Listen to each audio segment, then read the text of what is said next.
Hello, and welcome to Top Story Daily Edition. I'm JNS Editor-in-Chief Jonathan Toler. Thanks for joining me for another discussion on the most pressing issues in the Jewish world. Please like, subscribe, and give us good reviews when you listen to the show. Now let's get started. Maybe President Joe Biden and his White House handlers are looking at their re-election problems through the wrong end of the telescope. Their top priority these days is doing something about their problems with the intersectional left-wing activist base of the Democratic Party that is unhappy about the administration's support for the right of Israel to defend itself, as well as for the eradication of Hamas from Gaza after the October 7th massacre in southern Israel. A main focus of that effort, at least as far as the Biden campaign is concerned, is trying to win back the affections of Arab American voters in Michigan, a key swing state in the 2024 presidential election. Earlier this month, the White House sent a delegation of policymakers to apologize to Abdullah Hammoud, the pro-Hamas mayor of Dearborn, Michigan, for the president's pro-Israel statements, even though he had already begun to shift towards a more even-handed stance. The latest demonstration of their worries about Michigan was the decision to send Vice President Kamala Harris to the state to address the concerns of the increasingly loud voices within the party that are calling the president Genocide Joe for his continued refusal to cut off the supply of arms and ammunition to Israel, as well as for vetoing UN Security Council resolutions that attempted to impose an immediate ceasefire that would effectively enable Hamas to survive. While the unpopular Harris, her approval ratings are even lower than the president's, is considered politically toxic outside of deep blue enclaves, she was considered a good choice to send to Michigan because, as the New York Times put it, she is seen as more critical of Israel than the president. While the president's re-election campaign staff is laser-focused on Arab Americans and Muslims, is it possible that the Democrats are ignoring potential problems what is, by any measure, the far larger number of voters who are Jewish and support Israel? That's a thought that may have crossed the minds of some political strategists this week when a Siena College poll of registered voters in the state of New York produced a rather surprising piece of data. The breakdown of the survey showed that those voters who identified themselves as being Jewish supported former President Donald Trump over Biden by 53% to 44% in a head-to-head matchup. When third-party candidates were offered as an alternative, including Robert F. Kennedy Jr. and Cornel West, Trump still maintained an advantage among New York Jews, beating Biden by 46 to 38%. If the poll is an accurate rendering of Jewish public opinion, and there are reasonable arguments to be made that it's not, it reflects something of a revolution in American Jewish opinion.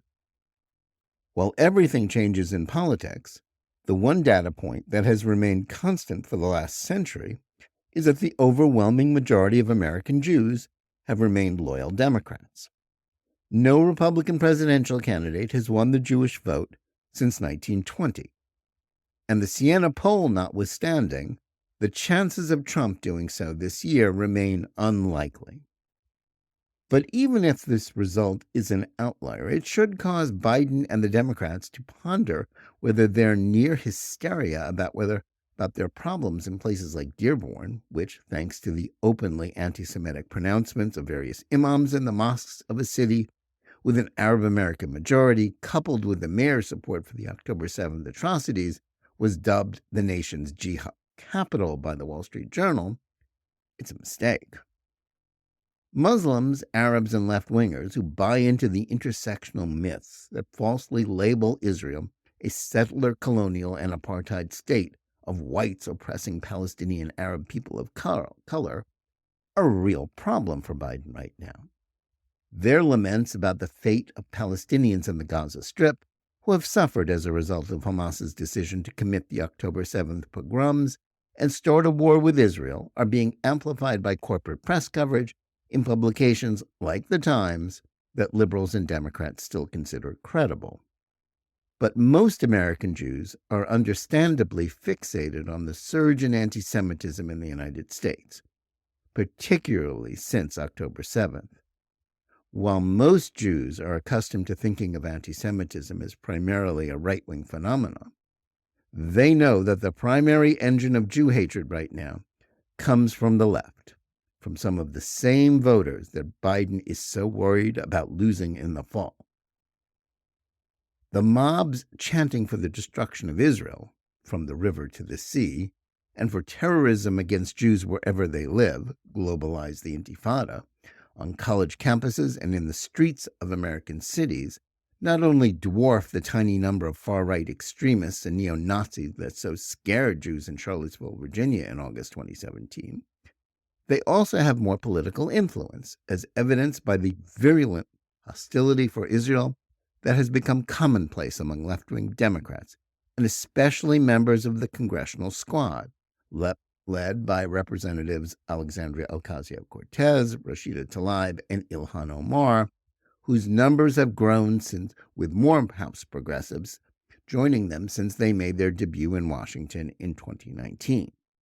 Their views are also routinely echoed by columnists and editors in the Times and the Washington Post, where anti-Zionism and smears against Israel are so frequent as to be no longer noteworthy. This has sent shockwaves throughout the American Jewish community, including among liberals who felt most at home at the very same institutions that enabled the demonizing of not just the Jewish state, but American Jews. If Jewish donors to elite universities are finally demanding that their administrations end their coddling of anti-Semites and reverse their acceptance of the woke catechism of diversity, equity, and inclusion, DEI, that grants a permission slip for anti-Semitism, then why should it seem surprising that some Jewish voters are doing the same to Democrats? Still, it would be foolish to jump to the conclusion that the Democrats' stranglehold on Jewish votes is ending based on just one poll.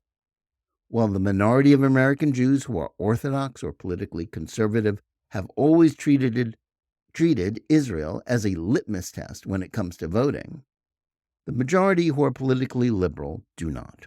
For them, it is just one among many topics they care about.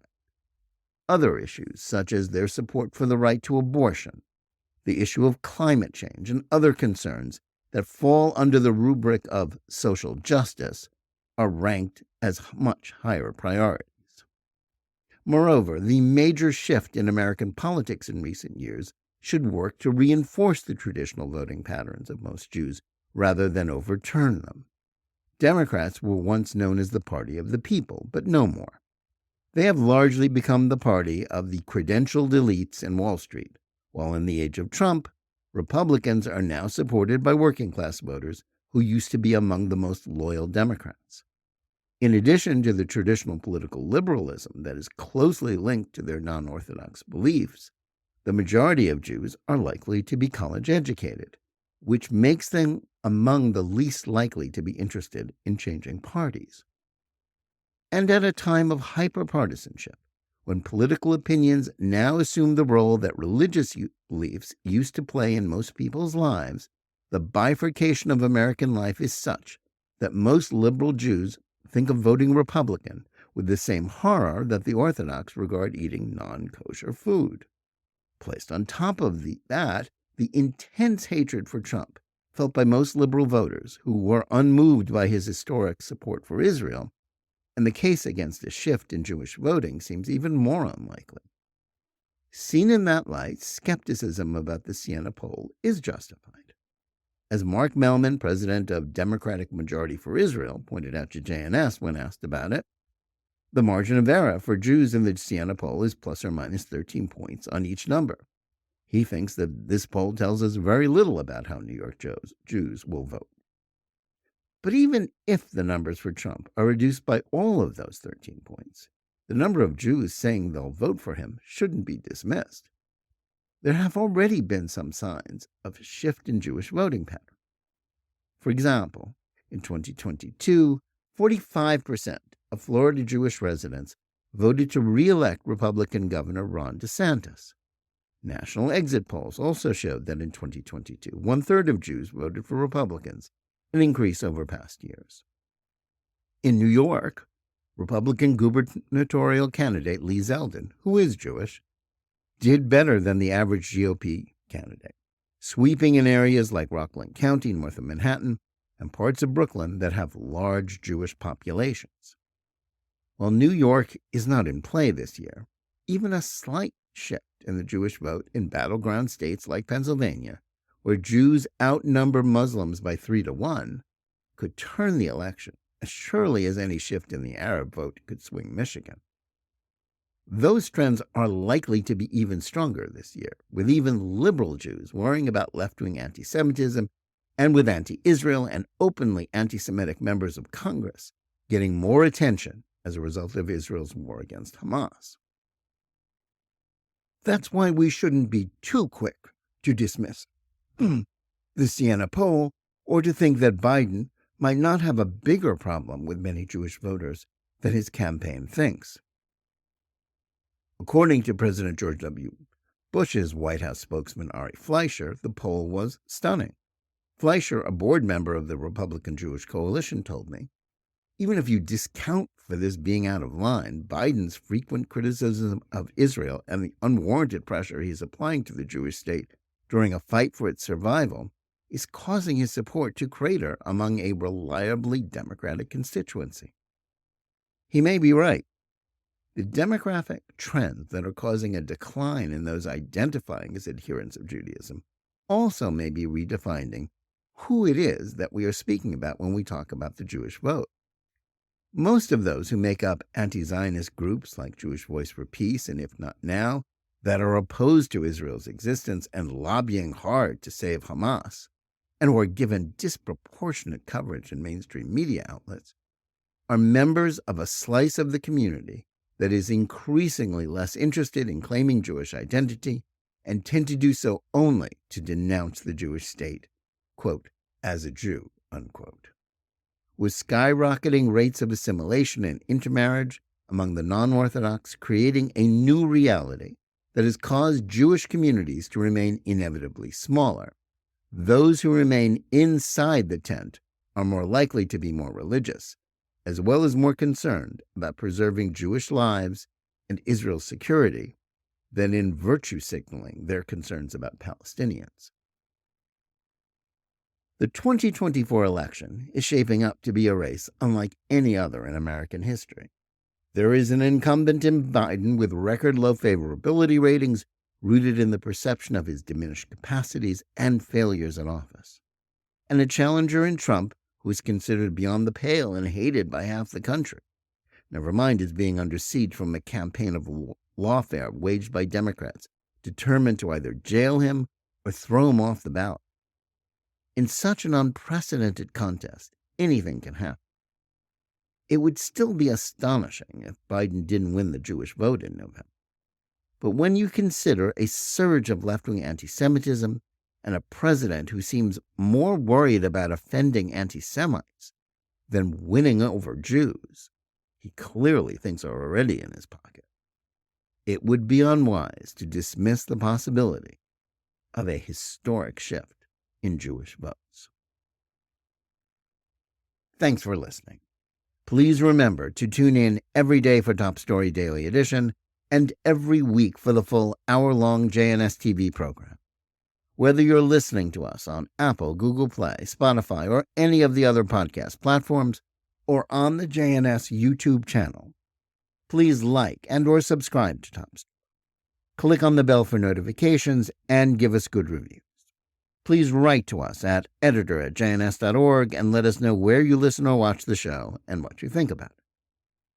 And remember, keep reading and thinking for yourself.